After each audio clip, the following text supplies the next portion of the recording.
काश यशोधरा जैसा व्यक्तित्व सबका होता।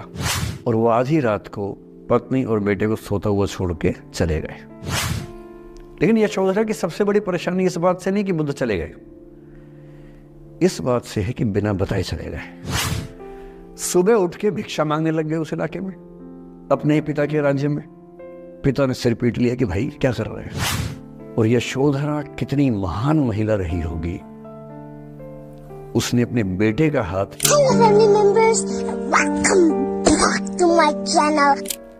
हमेशा दूसरे के पर्सपेक्टिव से भी सोच के देखिए कि उसको ऐसा क्यों करना पड़ा। क्या पता कोई मजबूरी हो, कभी कभी होती है। मैं बुद्ध की मजबूरी सोच के परेशान होता हूँ कई बार, और फिर मैं सोचता हूँ कि काश यशोधरा जैसा व्यक्तित्व सबका होता। बुद्ध की रियल कहानी क्या है शायद किसी को नहीं पता। मैं जिस कहानी की बात कर रहा हूँ, मैथिली शरण गुप्त नाम के एक बड़े प्रसिद्ध कवि ने यशोधरा नाम की पुस्तक में वो कहानी लिखी है, भूमिका में जिक्र किया। बुद्ध बचपन से ही थोड़े से वैरागी किस्म के व्यक्ति थे। उनकी कुंडली देख के एक ज्योतिषी ने बताया भी था। माता पिता बहुत परेशान थे, शुद्धोदन उनके पिता का नाम था। माता पिता ने बहुत कोशिश की कि इस बच्चे का मन विरक्त न हो। अच्छा महल बनवाया, सारी सुविधाएं दी। जैसे ही बुद्ध थोड़े से किशोरावस्था में आए, उस समय की दुनिया की सबसे खूबसूरत महिला से, लड़की से, यशोधरा से उसकी शादी करवा दी। यशोधरा के पिता ने काफी एग्जाम लिए बुद्ध जी के, वो सारे एग्जाम में पास हुए तब जाके शादी हुई, ऐसे नहीं हुई। शादी हुई तो बुद्ध भी ठीक था, रमे रहे उस जीवन में। बेटा हुआ उनका राहुल। अब बुद्ध की विरक्ति का भाव बढ़ता जा रहा था। 29 साल की उम्र के आसपास ऐसा हुआ कि उन्होंने एक मृत व्यक्ति को देख लिया, एक बूढ़े को देखा, एक भिखारी को देखा, एक बीमार को देखा। विरक्त हो गए और उनका मन हुआ घर छोड़ दूं, ज्ञान की खोज में चला जाऊं। अब ज्ञान की खोज में जाएं, उनको पता है कि भाई मेरी पत्नी भी है, मेरा बेटा भी है, राज्य भी है, कैसे छोड़ दूं। छोड़ना जरूरी है। अंदर की आवाज है कि छोड़ो, तुम इस चीज के लिए नहीं बने हो, तुम्हारा स्वधर्म कुछ और है। बाहर की जिम्मेदारी है कि छोड़ नहीं सकते। मैं अनुमान करता हूं कि बुद्ध ने शायद अपने पिताजी से कहा हो कभी कि पिताजी मैं बहुत परेशान हूं, छोड़ना चाहता हूं। तो पिता ने समझा बुझा के मना किया होगा कि बेटा शोभा नहीं देता, ऐसा मत करो। हो सकता है पत्नी से भी बात की हो, पत्नी ने भी कहा हो कि ये क्या बात हुई, हम सबका जीवन तुम पे टिका है, बच्चा अभी बिस्तर से भी नहीं उतरा है, अभी तो चलना भी नहीं शुरू किया है, तुम ऐसी बात कर रहे हो। इसका जिक्र नहीं मिलता इतिहास में कि ये बात हुई कि नहीं हुई। और एक दिन बुद्ध ने तय किया और वो आधी रात को पत्नी और बेटे को सोता हुआ छोड़ के चले गए। इसको बौद्ध परंपरा में महाभिनिष्क्रमण कहते हैं, बुद्ध का अपने घर से निकल जाना।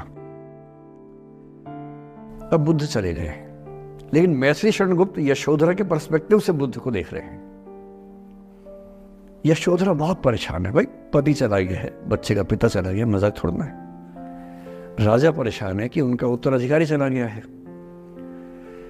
यशोधरा इतनी परेशान है, बहुत लंबे समय तक छंद आते रहते हैं कि वो कितनी बेचैन है, कितनी परेशान है।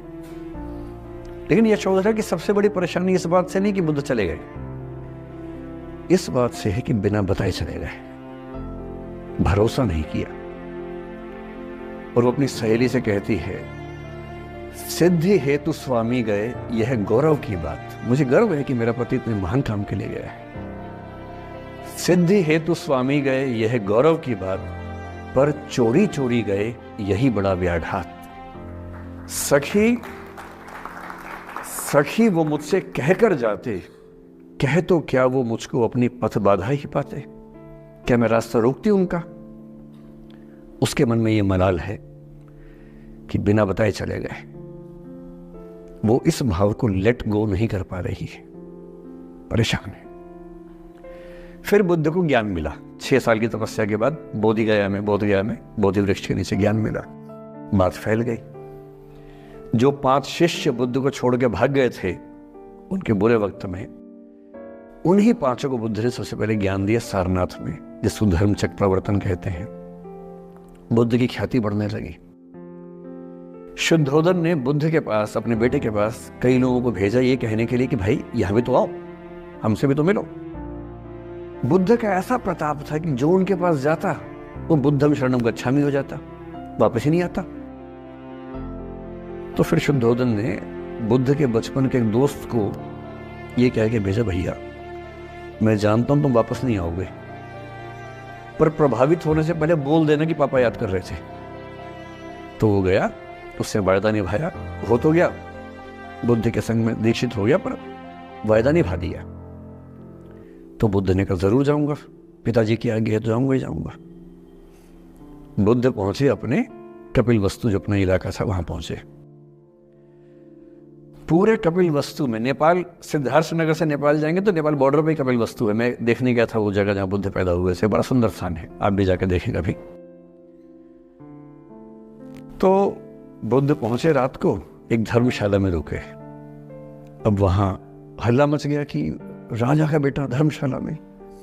बुद्ध ने कहा भाई मैं देखो राजा का बेटा बन के नहीं आया हूं, मैं बुद्ध बन के आया हूं। सुबह उठ के भिक्षा मांगने लग गए उस इलाके में, अपने ही पिता के राज्य में। पिता ने सिर पीट लिया कि भाई क्या कर रहे हैं। फिर बुद्ध ने सूचना भिजवाई कि मैं बुद्ध हूं, बेटा हूं संयोग से, ठीक है मैं आ रहा हूं मिलने के लिए, पर मैं बुद्ध होके आया हूं, मेरी चर्या है, नियम है, मैं भिक्षा से ही जीवन जीता हूं। ठीक है, पिताजी ने कहा चल कोई बात नहीं। फिर बुद्ध गए पिता से मिलने, पिता से मिले, सबसे मिले, भरी सभा में, लेकिन यशोधरा नहीं आई मिलने के लिए, लेट गो नहीं कर पा रही थी। उसके मन में दर्द था, छुप के क्यों गया, बता के जाता। बुद्ध ने पूछा पिता से कि यशोधरा कहाँ है, तो बोले कि वो कह रही है कि अगर बुद्ध मिलना चाहेंगे तो खुद ही मिलने आएंगे मुझसे, मैं क्यों जाऊंगी भाई, आत्मसम्मान भी तो कोई चीज है, मैं क्यों मिलने जाऊंगी।